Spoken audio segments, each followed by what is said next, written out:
haleluya, haleluya. Roh Kudus pertajam akan Tuhan hati kami, Tuhan. Dengan Tuhan, keindahan-keindahan di dalam hadirat Tuhan. Di dalam Tuhan, praise and worship kami, Tuhan. Biar keindahan mewarnai semua kami, Tuhan.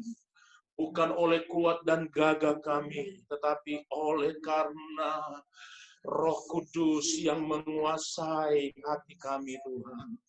Untuk kami menikmati, Tuhan, perasaan Tuhan.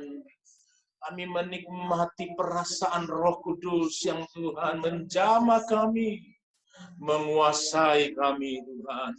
Terima kasih Bapa, terima kasih Yesus. Sungguh indah tiada taranya di dalam hadirat-Mu, Tuhan. Sungguh indah tiada taranya di dalam ibadah-ibadah yang memuliakan nama Yesus, Tuhan kami. Terima kasih Bapa, terima kasih. Kami mau mendengar firman Tuhan. Kami mau pertajam akan Tuhan pendengaran rohani kami. Dan kami pertajam hati kami Tuhan. Untuk menyerap, menghisap semua Tuhan. Kuasa daripada firman Tuhan. Yang tiada pernah berubah dulu sekarang bahkan sampai selama-lamanya. Terima kasih Tuhan di dalam urapan Tuhan akan hamba-Mu yang Engkau percayakan untuk menyampaikan isi hati-Mu Tuhan lewat pemberitaan firman Tuhan. Kami semua Tuhan mau menikmati akan kebenaran firman Tuhan yang memerdekakan di dalam nama Tuhan Yesus Kristus. Haleluya, haleluya. Amin. Kita tetap berdiri, Bapak Ibu sekalian, kita mau mengakui, mengkonfeskan akan Alkitab, saudara-saudara ya, kita angkat Alkitab kita dan kita menyatakan deklarasi akan Alkitab. Haleluya. Puji Tuhan. Mari kita angkat Alkitab. Kita katakan 2, 3, deklarasi firman Tuhan. Oleh pertolongan Tuhan Yesus Kristus, saya menyiapkan tanah hati yang baik dan siap ditaburi benih firman Tuhan. Saya percaya firman Tuhan saat ini adalah hidup, kuat, tajam, berpotensi menghasilkan buah 30 kali ganda, 60 kali ganda, dan 100 kali ganda. Saya percaya firman Tuhan saat ini diilhamkan oleh Roh Kudus, berkuasa bagi saya untuk mengajar, menyatakan kesalahan, dan memperbaiki kelakuan, serta memimpin dalam kebenaran. Saya kepunyaan Tuhan Yesus Kristus, diperlengkapi untuk mengabarkan Injil Yesus Kristus. Amin. Haleluya. Puji Tuhan. Silakan duduk, saudara, dan firman Tuhan saat ini hamba Tuhan dan sangat-sangat jauh, ya, yaitu dari sorga. Haleluya. Puji Tuhan. Kita Johannes Salwe. Amin. Haleluya. Haleluya. Puji Tuhan. Selamat pagi Bapak Ibu. Terima kasih untuk kepercayaan ini saya sampaikan pada Bapak dan Ibu Gembala yang mempercayakan pelayanan pagi ini dan memberi kesempatan kepada saya untuk menyampaikan firman Tuhan. Saya percaya bahwa hari ini hari yang Tuhan jadikan bagi kita semua. Semua katakan amin. Amin. Puji Tuhan. Seperti minggu lalu, coba tolong Bapak Gembala dan Ibu Gembala, kita semua ingin melihat wajah kita satu dengan yang lain. Yuk, come on. Bisa tolong tampilkan wajahmu sambil nyanyi. Kulihat di wajahmu, come on. Kemuliaan Raja, ku kasihi kau dengan kasih Tuhan. Lagi, kulihat. Kulihat di wajahmu, masih banyak belum? Kemuliaan Raja, ku kasihi kau dengan kasih Tuhan. Mau sampai 100 kali atau? Oke, Bapak Ibu, ya tampilkan saja ya wajahnya. Nanti soalnya di Zoom ini langsung di surga. Jadi yang operatornya bukan saya, jadi ketika dia, oh ada wajahnya.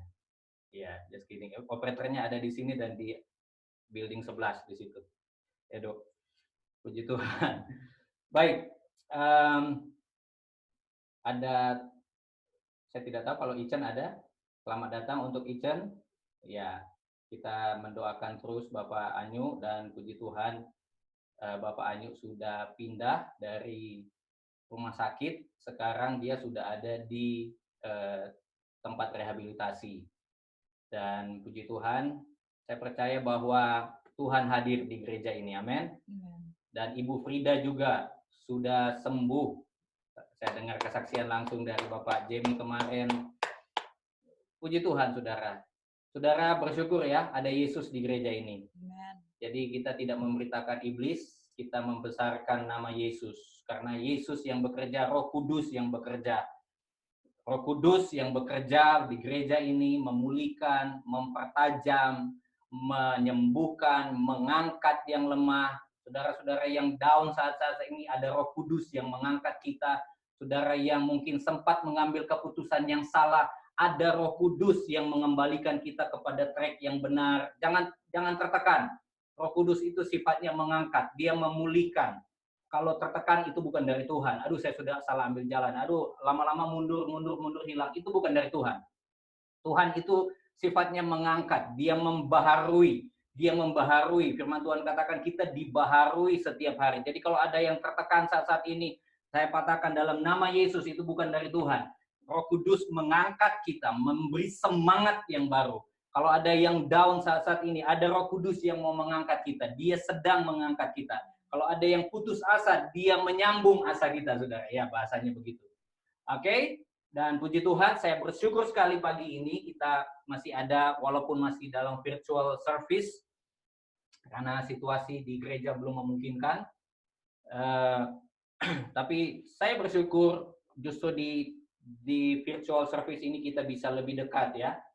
Karena saya sedang melihat penggenapan firman Tuhan. Saya bangga saudara punya Tuhan yang saya sembah, yang saya layani. Karena saudara, kalau di kitab Wahyu itu banyak, Wahyu pasal 6, di situ metrai-metrai 1-6 tentang bagaimana akhir zaman ini, saudara, bagaimana ada banyak hal yang akan terjadi di akhir zaman yang menandakan atau mendahului kedatangan Tuhan. Yang mendahului kedatangan Tuhan, dan itu begitu saat ini sedang terjadi, tapi saya tidak exciting dengan itu, saudara. Saya tidak exciting dengan itu. Ada peperangan, ada kelaparan, COVID-19, mau COVID-19, COVID-20, 23, 24, saya tidak exciting dengan itu. Yang saya exciting adalah apa yang dikatakan Yesus. Matius pasal 24, di situ dikatakan, coba kita lihat, saya terlintas ayat ini, saudara. Matius pasal 24,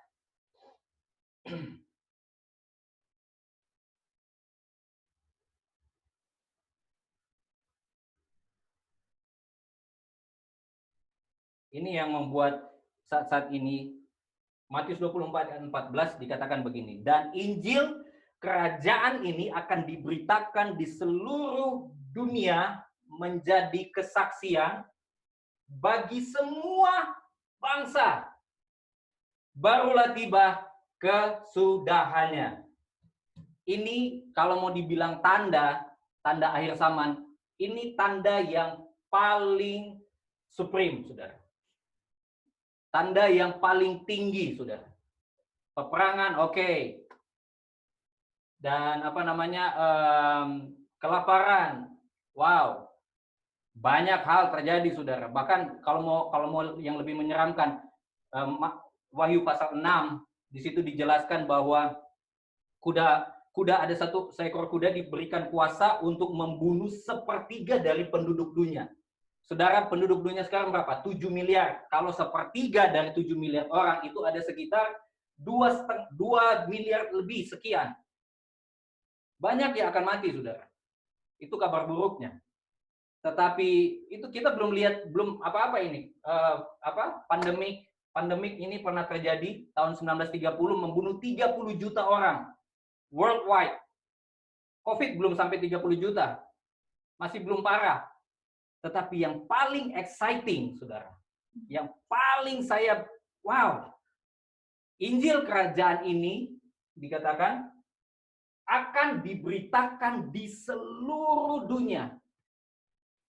Saudara, tahun 98, 99, saya melayani di Surabaya.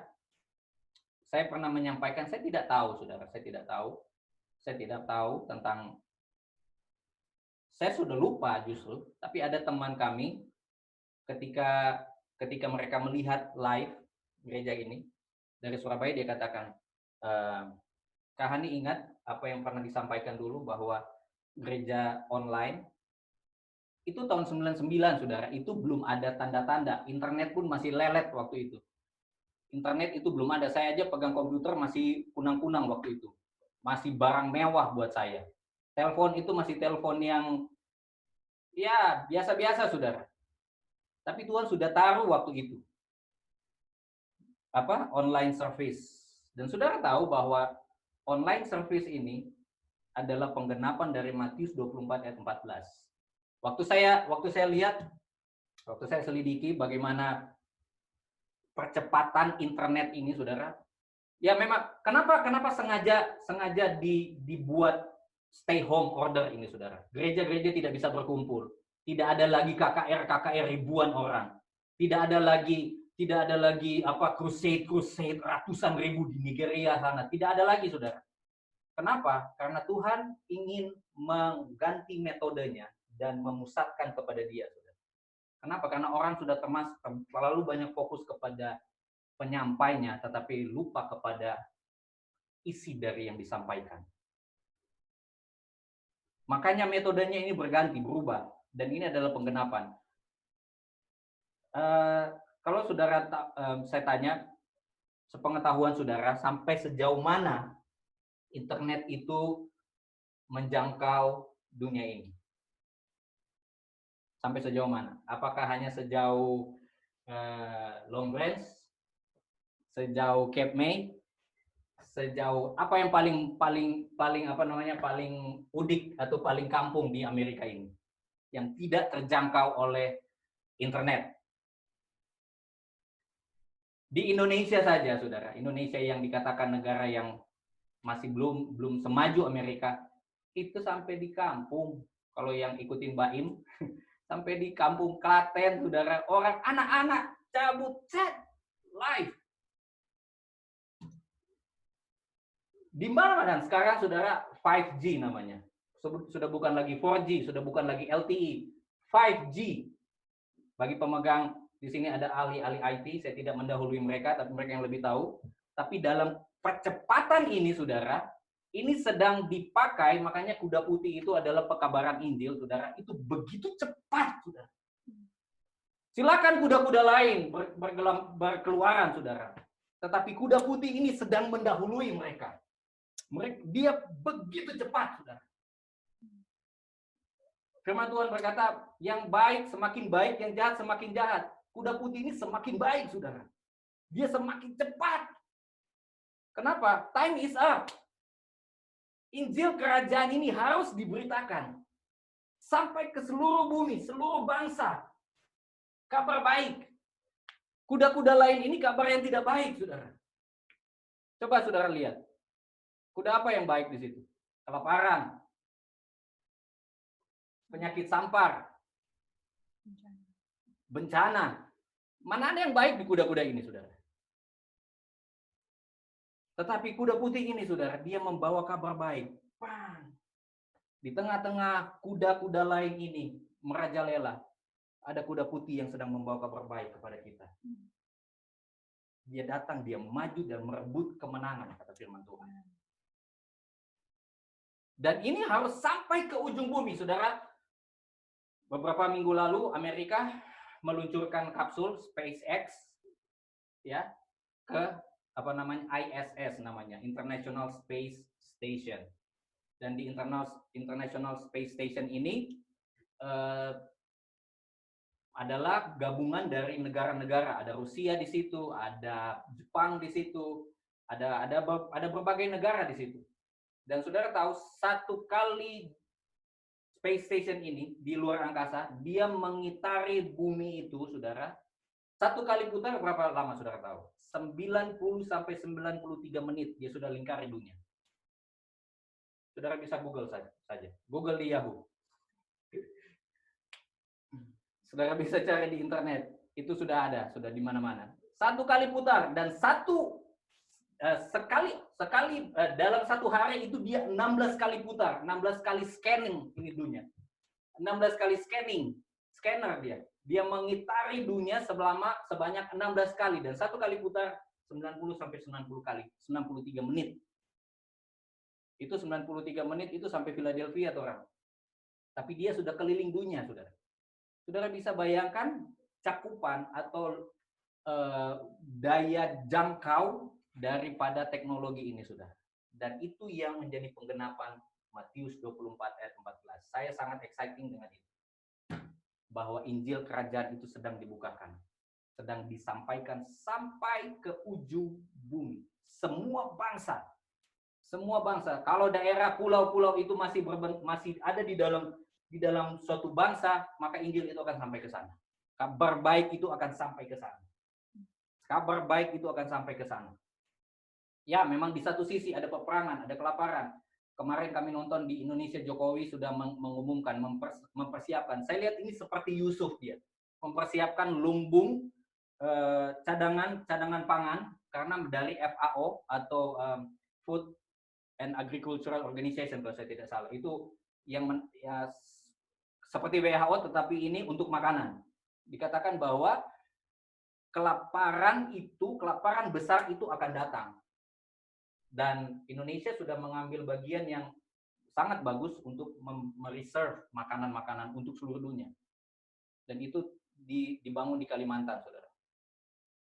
Tetapi itu boleh terjadi, tetapi ini harus terjadi, Saudara. Injil itu harus masuk sampai ke pelosok. Bagaimana caranya masuk ke pelosok? Melalui virtual seperti ini. Makanya banyak orang, saya tidak salahkan orang nonton hamba Tuhan di YouTube, karena memang sudah demikian, Saudara. New culture, new normal. Dan itulah kita harus berbesar hati. Saya katakan hamba-hamba Tuhan, saya ingatkan pada teman-teman, berbesar hati, pertajam. Di satu sisi memang Injil disampaikan, tetapi di sisi lain kita harus mengasah otak kita, belajar, memberi makan yang baik kepada jemaat. Karena ada begitu banyak option. Orang bisa memilih sini, memilih sana. Apakah kita salahkan? Oh, ini jemaat tidak bertumbuh. Oh, ini jemaat ini malas, ini jemaat. Makanan kita yang kita sampaikan, apa yang kita sajikan. Dan Injil itu akan memberikan appetite, akan memberikan suatu kemauan. More, give me some more. Itu Injil, Saudara. Bukan gula-gula yang dikasih, tetapi Injil. Ini yang harus disampaikan. Kabar baik ini tentang Yesus Kristus harus disampaikan. Mau tidak mau, mau menentang, mau apa, dia harus menerobos, Saudara. Dia menerobos. Kuda ini, Saudara, tidak bisa dihentikan. Dia menerobos. Dia akan terobos. Dan sampai saatnya selesai, kita dipersiapkan untuk bertemu dengan pengantin kita. Ya, bukan ini firman Tuhan. Karena saya sangat exciting melihat jemaat-jemaat yang begitu lapar dan haus yang dikerjakan oleh Roh Kudus. Tadi saya sudah singgung, kita kembali ke ayat yang Bapak Gembala sampaikan beberapa minggu yang lalu, dan ini sudah menjadi seri di dalam doa-doa. Mari saya ajak kita untuk gabung di dalam doa ini. Ini adalah kuda putih sedang lewat di gereja ini, Saudara. Kuda putih sedang lewat di Christ Center Church. Ya, Injil ini sedang lewat. This is our moment, this is our time. Come on. Waktu sudah tidak lama lagi, time is up. Injil ini harus sampai. Dan saya percaya Bapak-bapak, Ibu, bukan hanya sekedar hamba-hamba Tuhan yang menyampaikan. Postingan-postingan kita pun, ketika kita sampaikan Injil, bersaksi Injil, Kristus, disampaikan Kristus dalam postingan-postingan Facebook kita, Instagram, sosial media, menjangkau sampai ke ujung bumi. Bukan hanya sekedar khotbah, sesuatu yang di-preach. Kata preach di sini Matius 24 dan 14 dideklarasikan di depan umum. Itu bahasa aslinya. Injil kerajaan ini harus diberitakan. Itu diberitakan artinya saudara pakai jempol saudara untuk memberitakan Injil. Tidak perlu mulut, tetapi dideklarasikan di publik. Nah, sosial media itu adalah public platform. Itu semua bisa lihat, dan disitulah saatnya kita masuk. Disitulah saatnya gereja masuk. Di Indonesian Pastor, di situ mulai digalakkan digital ministry. This is our moment, saudara. Inilah time kita, saudara. Kita sedang masuk dalam penggenapan yang wow, sangat indah. Sangat luar biasa. Ya, ada tekanan, ada masalah, ada COVID. Ada banyak hal, tetapi kita lihat Tuhan Yesus mengarahkan mata kita kembali. Lihat, kuda putih lebih manis sudah daripada kuda warna lain. Coba saudara lihat kuda-kuda, kalau ada gambar kuda, kebanyakan kuda apa? Kuda putih yang saudara orang lihat, ih gagah ini kuda putih. Kalau kuda hitam, biar dia gagah deh, hitam. Betul kan enggak? Tapi kalau dia putih, cantik saudara. Nah, Injil itu cantik saudara. Injil itu manis, enak saudara. Ya, dan itu sedang masuk saudara. Oke, Pengkhotbah 10 ayat 10. Silakan Edo.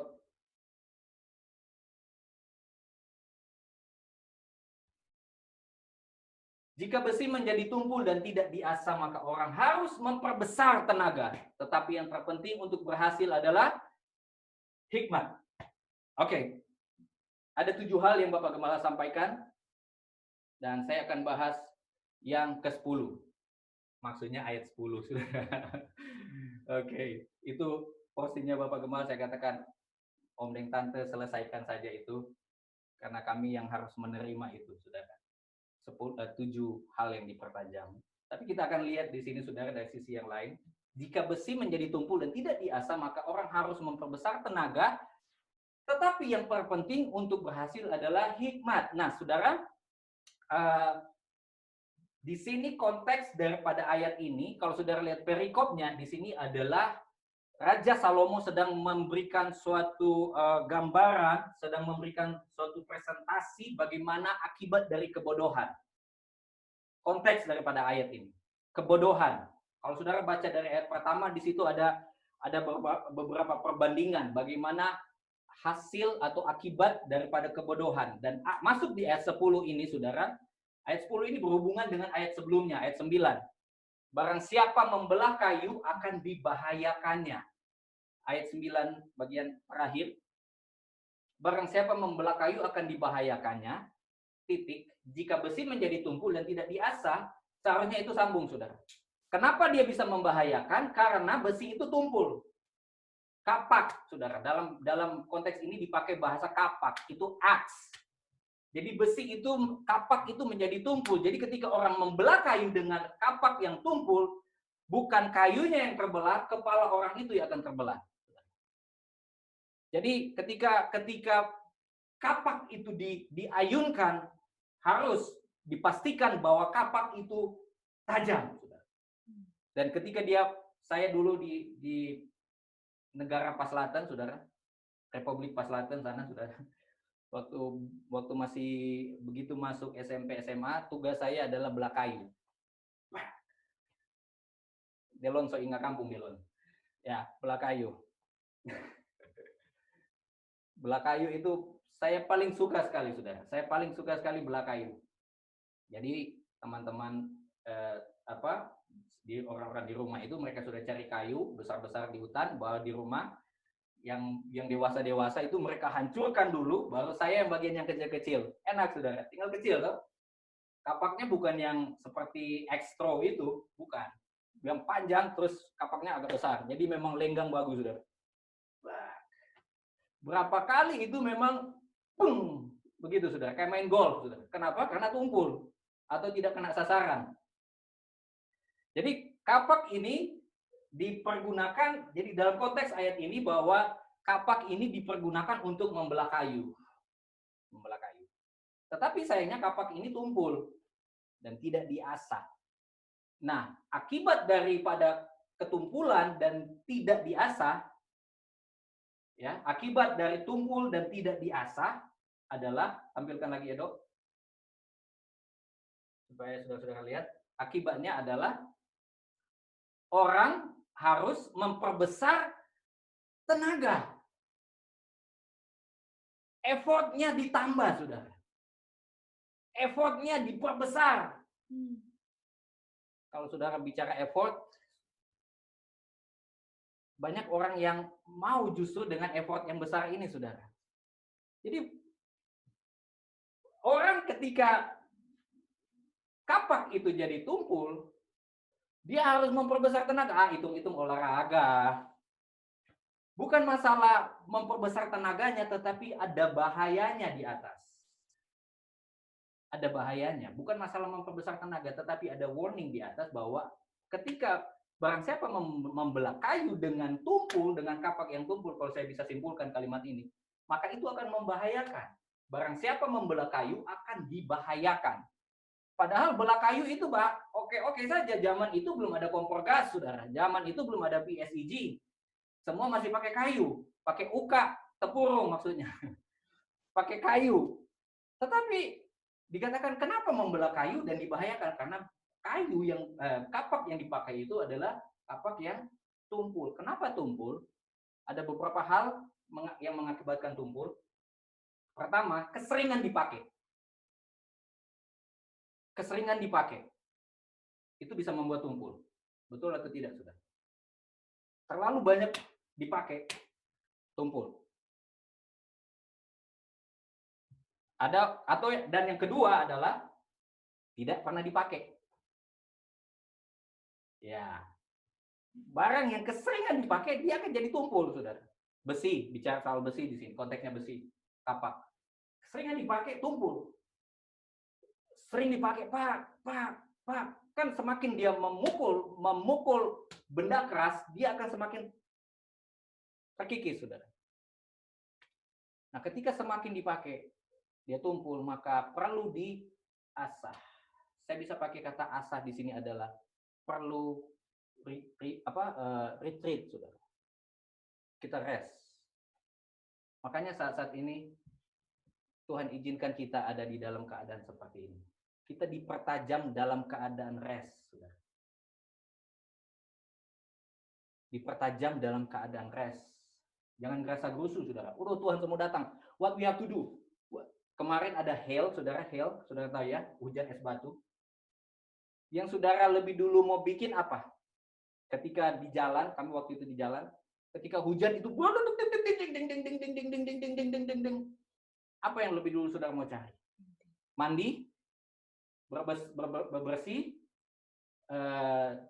atau bagaimana? Cari baju, berlindung.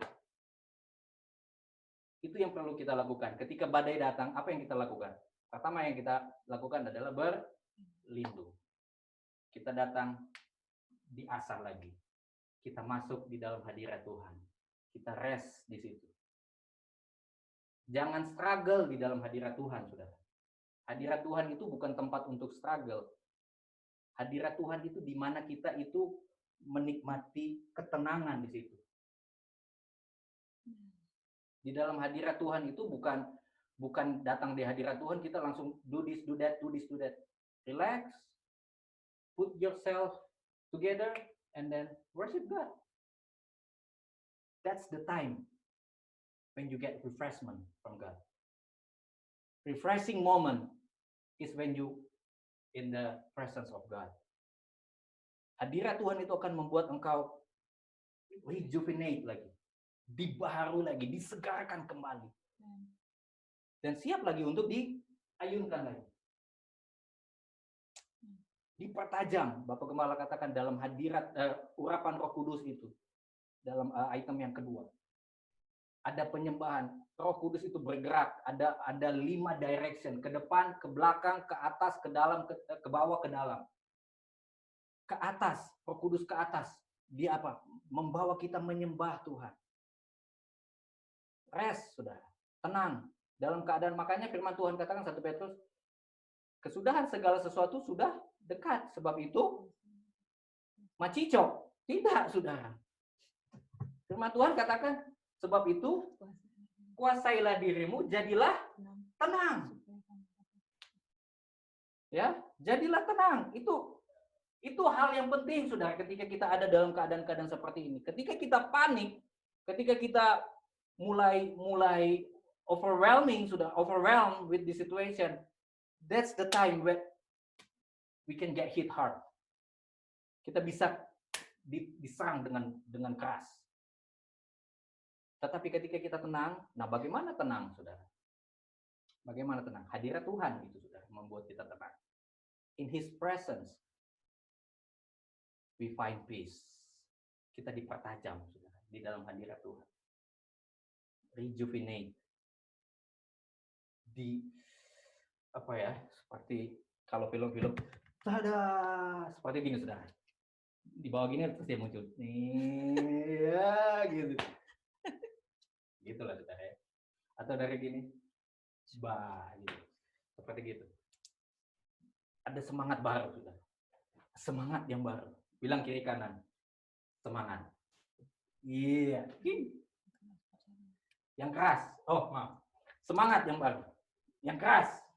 Katakan, semangat. Kita dipertajam. Kenapa?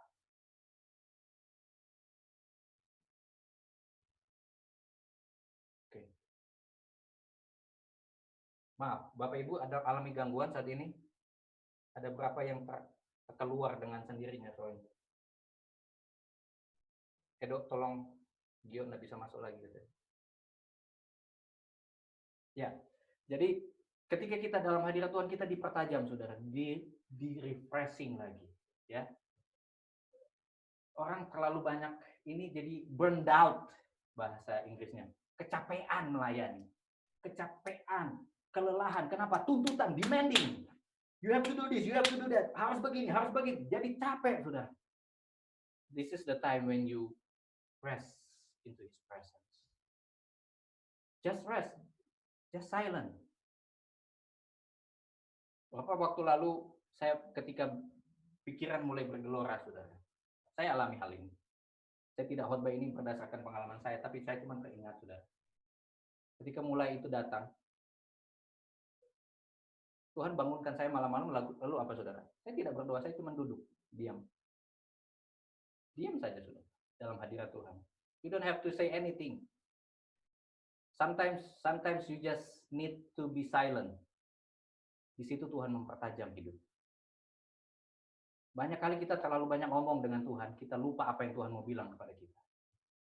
Ya, kita just be silent. Kapak itu diasah, dia itu diam. Bukan pengasahnya yang begini, saudara. Saya lihat ada di internet ada bagaimana cara mengasah kapak.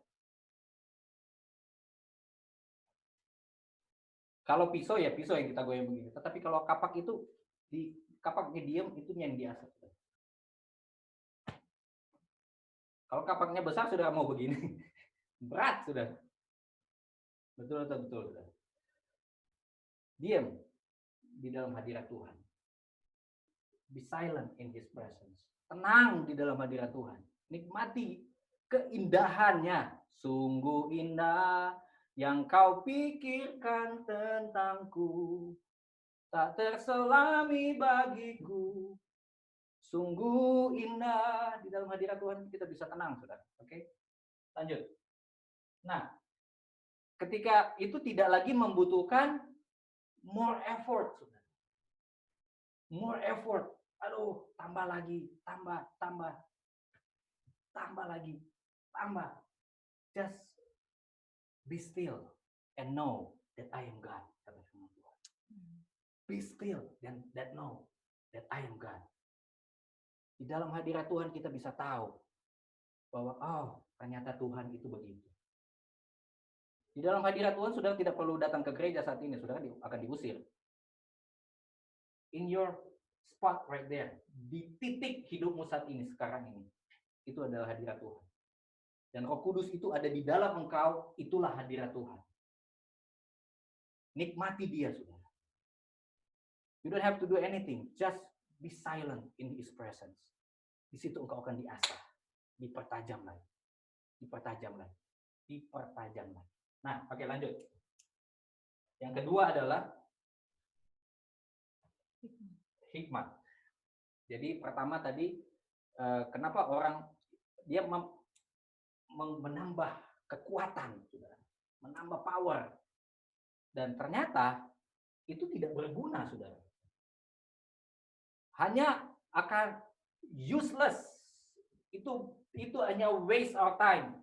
Membuang-buang waktu, kita tambah kekuatan, tambah terus. Kita akan berakhir kecapean, membuang-buang waktu. Tetapi Roh Kudus melalui firman Tuhan, dia memberikan suatu jalan keluar bagi kita di akhir zaman ini. What we have to do? Be smart. Ya. Bu Gembala sering katakan ini, be smart. Edo, coba tolong buka di terjemahan The Message. Saya suka sekali terjemahan ini, saudara. Dikatakan begini.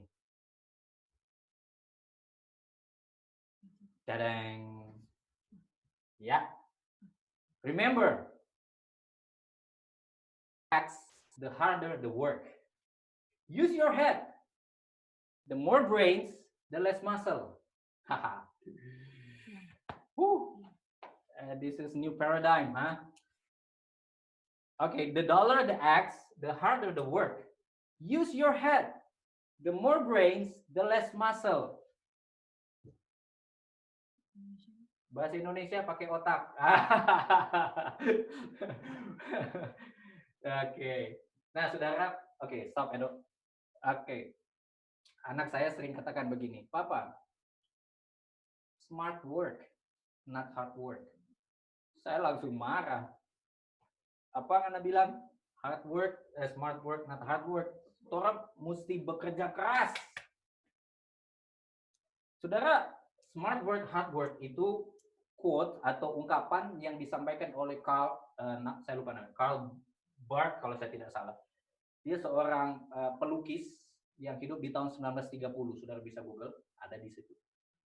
Dan waktu saya dengar statement ini, saya bilang, masa iya sih? Ternyata waktu saya baca ayat ini, Salomo sudah kasih tahu jauh-jauh 2000 tahun yang lalu, saudara. Lebih dari 2000 tahun yang lalu. Dia sudah sampaikan, smart work, not hard work. Kita bekerja dengan hard work, saudara, tetapi be smart. Jangan tabrak-tabrak, saudara ya. Nah, ini kita sedang dipertajam, saudara. Smart work. Banyak orang sudah kerja mati-matian, hasilnya sedikit. Tetapi ada orang yang dia nak kerja-kerja, kenapa dia dapat doi? Cek dulu kerjanya apa, saudara. Mungkin dia smart work. Ya. Pakai hikmat di sini. Nah, langsung saja saudara, saya tidak berlambatan di sini. Dikatakan di situ yang terpenting untuk berhasil adalah hikmat. Sama-sama katakan hikmat. Jadi hubungannya dengan pertajam adalah sepertinya ayat ini berkontradiksi, saudara. Harusnya begini. Jika besi menjadi tumpul, maka orang harus memperbesar tenaga. Tetapi yang terpenting adalah pertajam besi itu. Betul atau tidak, saudara? Betul ya? Yang terpenting adalah pertajam besi itu. Tetapi kok Raja Salomo ini kok dia seperti mengalihkan, saudara. Dari berbicara soal besi, soal kapak yang harus dipertajam, kenapa dia tiba-tiba dalam ayat yang sama yang hanya dibedakan oleh koma, langsung beralih kepada hikmat. Kita akan lihat di sini, saudara. Kenapa dari besi, kapak yang harus dipertajam, lalu dia langsung beralih kepada hikmat. Kita tahu bahwa Raja Salomo ini adalah raja yang paling berhikmat, yang belum pernah ada dan tidak akan pernah ada selain Yesus.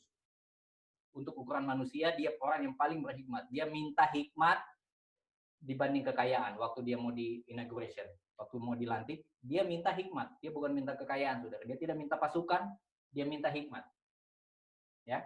Nah, dia katakan begini, yang terpenting untuk berhasil adalah hikmat.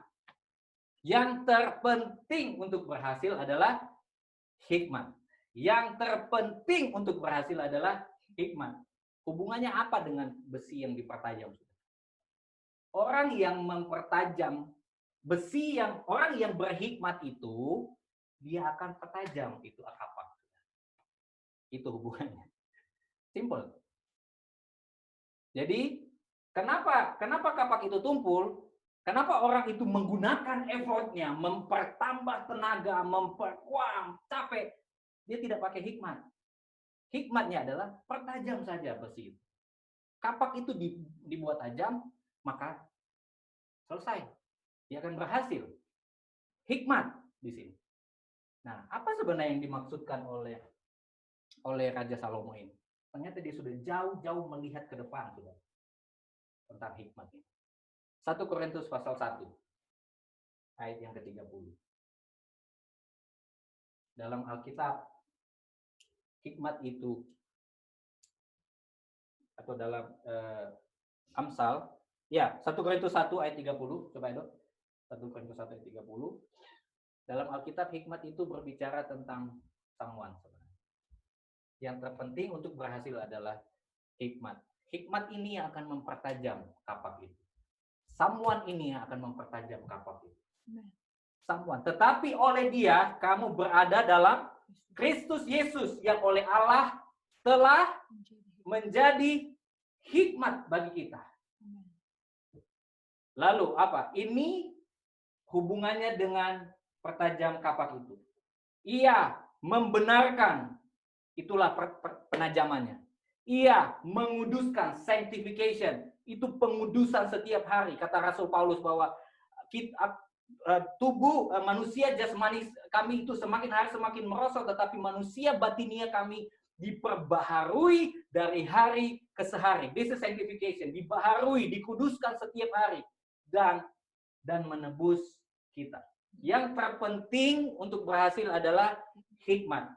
Kristuslah hikmat kita dan dia yang akan membuat kita tajam, sudah. Roh Kudus di dalam kita, Bapak Gembala katakan, don't be confused.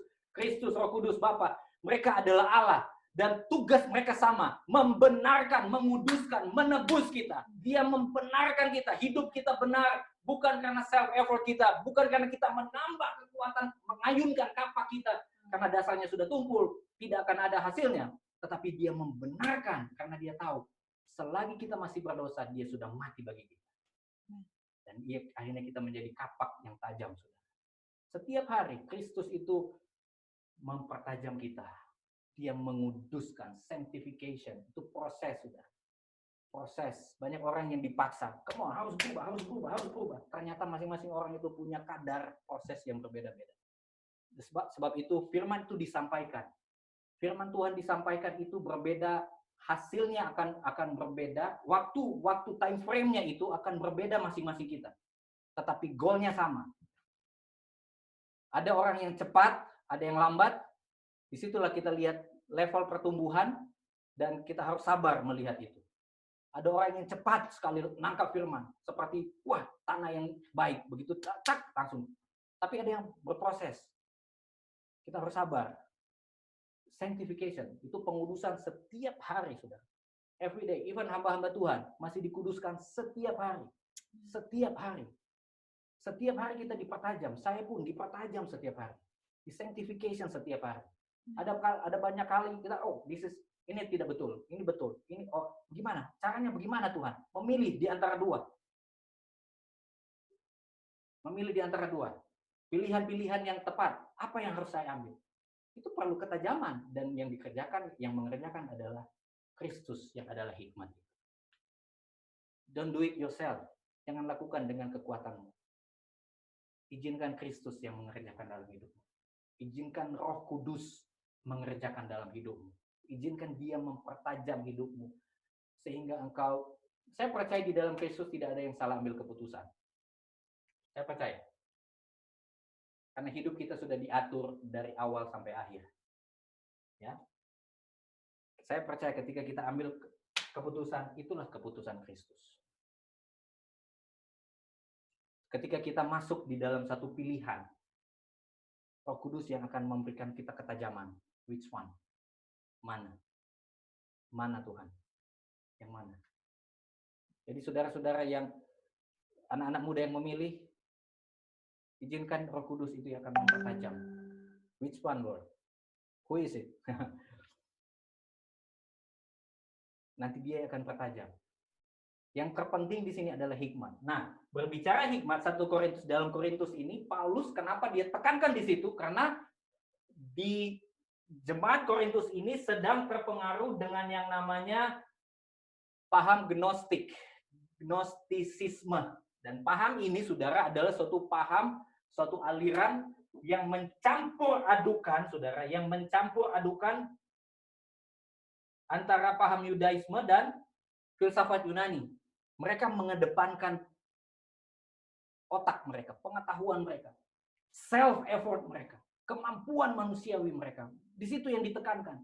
Makanya kalau saudara baca 1 Korintus ini, saudara, 1 Korintus 1 ini, begitu luar biasa Paulus memberikan pembelaan.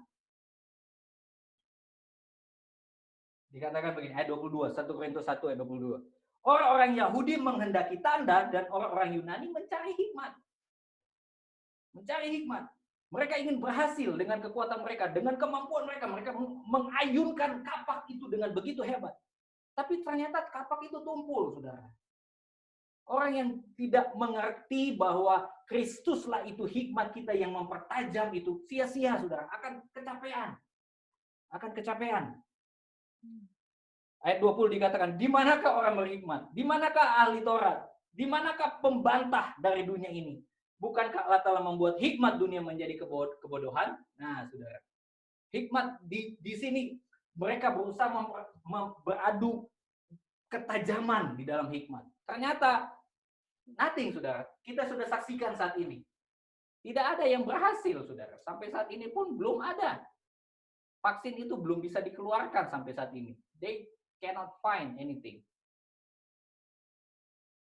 Makanya dikatakan saat kita kembali bahwa hikmat itu adalah Kristus. Untuk keberhasilan hidup kita, keberhasilan kerohanian kita, yang terpenting adalah Kristus dalam hidupmu. Dia yang akan mempertajam hidup. Sehingga engkau tidak lagi berusaha secapek-capeknya. Engkau bekerja tetapi engkau tidak kelelahan, saudara. Ya, engkau melayani tetapi engkau tidak kecapean. Engkau mengiring Tuhan tetapi engkau tidak kecewa. Kenapa engkau kecewa? Kenapa kita kecewa? Karena kita mengandalkan, kita ayun kekuatan kita. Kita swing dengan kekuatan kita. Kemampuan kita arahkan semuanya, padahal tumpul sebenarnya. Tapi hikmat di sini adalah Kristus. Kristus yang akan mengasah itu. Kristus yang akan mempertajam. Dia akan mempercantik, bahasa firman Tuhan kemarin. Roh Kudus akan mempercantik, mempertajam. Kenapa? Karena kita akan menikah dengan Kristus. Ya, Kristuslah hikmat kita. Kalau dalam 1 Korintus ini berbicara tentang salib Kristus, itu adalah suatu kebodohan bagi dunia. Orang bilang salib Kristus bodoh gitu. Tetapi justru disitulah letak hikmat itu. Di dalam Kristuslah engkau diberkati saat ini, saudara. Saudara bisa bekerja, itu karena Kristus yang mengerjakan di dalam hidupmu. Allah Roh Kudus yang mengerjakan yang baik di dalam hidupmu. Dia yang mempertajam kehidupanmu. Engkau bisa rohani saat ini, dia yang sedang mempertajam hidupmu. Engkau bisa menyembah Tuhan not because you are good. Kita melayani Tuhan bukan karena kita sudah sekolah Alkitab, bukan. Karena Roh Kudus yang mengerjakan di dalam hidup kita melayani. Kita bisa rajin beribadah. Itu bukan karena kita, hebat, kita bisa memanage waktu. Bukan. Tapi karena Roh Kudus yang mempertajam dalam hidup kita. Setiap hari dia pertajam. Dia permanis hidup kita, saudara. Sehingga kita setiap hari kita lihat, ternyata jalani hidup ini bersama Yesus. Banyak lika-liku, tapi ada Yesus bersama kita, itu cukup. Orang Yahudi, Yunani, itu mereka menolak sekali Kristus itu cukup. We have to put more strength. We have to put more effort. More. Tetapi yang penting di sini adalah hikmat. Christ is enough. Kristus itu cukup, seperti doa Mercy tadi. Sehingga dia itu yang akan mempertajam. Bapak Gembala katakan ketika kita masuk dalam pertajam kebenaran, lihat kepada salib Kristus. Lihat kepada salib Kristus. Disitulah kita akan dibaharui, di-sanctification. Proses dikuduskan setiap hari. Ada hal-hal yang tidak berkenan kepada Tuhan, walaupun kita sudah diselamatkan.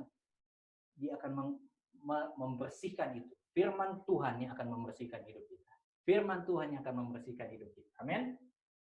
Tetapi oleh Dia kamu berada dalam Kristus Yesus, dan oleh Allah telah menjadi hikmat bagi kita. Ia membenarkan, Ia menguduskan, dan Ia menebus kita. Kristus yang akan mempertajam hidup kita setiap hari. Sehingga 7 item yang akan dipertajam dalam hidup kita, Dia akan mengerjakan dalam hidup kita. Amin. Haleluya, saudara. Puji Tuhan. Saya kembalikan kepada Bapak Gembala. Haleluya.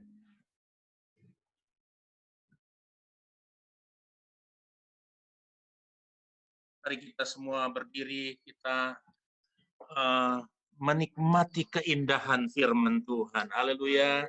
Kita nyanyikan pujian, Kau sungguh indah tiada taranya. Firman Tuhan, firman Kristus, sekalian hikmat yang adalah Tuhan Yesus Kristus, sekalian Tritunggal Allah bersama-sama dengan kita, membenarkan, menyucikan kita semua, sekalian terarah kepada salib Kristus setiap saat. Roh Kudus membawa kita, hati kita, menikmati keindahan dari Tuhan. Haleluya, puji Tuhan. Kau sungguh indah tiada taranya. Kau sungguh indah tiada. Haleluya.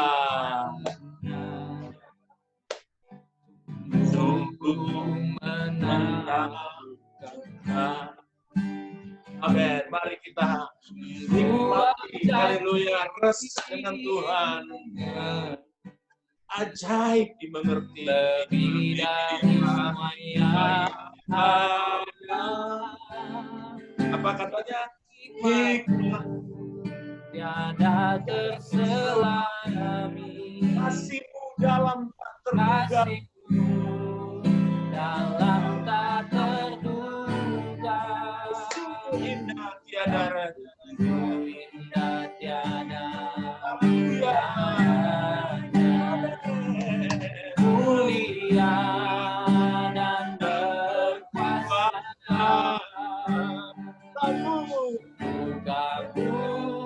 Amin. Haleluya. Amin. Pertajam. Akan Engkau. Katakan, Kau Allah yang layak dipuji. Ku kagum akan Engkau. Kali lagi Kau sungguh indah. Kau sungguh indah tiada Taranya. Sungguh menakjubkan. Sungguh ajaib untuk dimengerti. Sungguh ajaib untuk dimengerti. Lebih dari semua yang ada. Lebih dari semua yang ada. Tiada terselami. Tiada terselami. Kasih-Mu dalam dalam tak terduga. Katakan, Kau sungguh indah tiada. Mari Mulia dan berkuasa. Kekaguman Tuhan Tuhan. Akan Engkau. Haleluya. Ku kagum hormat akan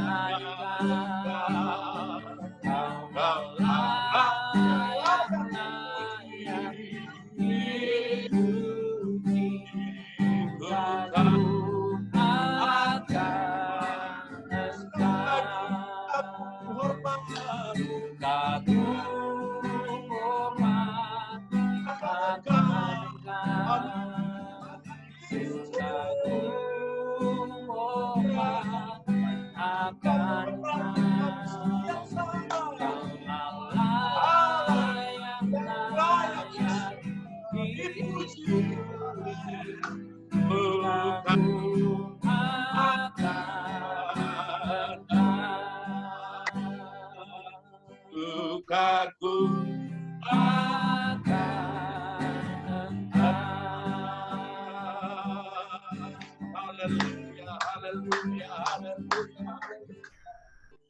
Kami bersyukur buat jawaban firman Tuhan dalam kehidupan kami, bahwa kami Tuhan memasukkan akan Yesus Kristus sebagai Tuhan yang menyucikan, membenarkan kami, mengisi hidup kami dengan roh Tuhan, roh Kristus. Untuk kami Tuhan tidak memperbesar tenaga ini. Kami teras di dalam Tuhan, di dalam nama Tuhan Yesus. Kami hanya dalam hadirat Tuhan, menikmati kebaikan Tuhan, menikmati kasih Tuhan, menikmati baik Tuhan, menikmati firman Tuhan, menikmati pujian-pujian penyembahan kepada Tuhan. Keindahan hadirat Tuhan, keindahan nikmat Yesus Kristus ada menguasai kami semua.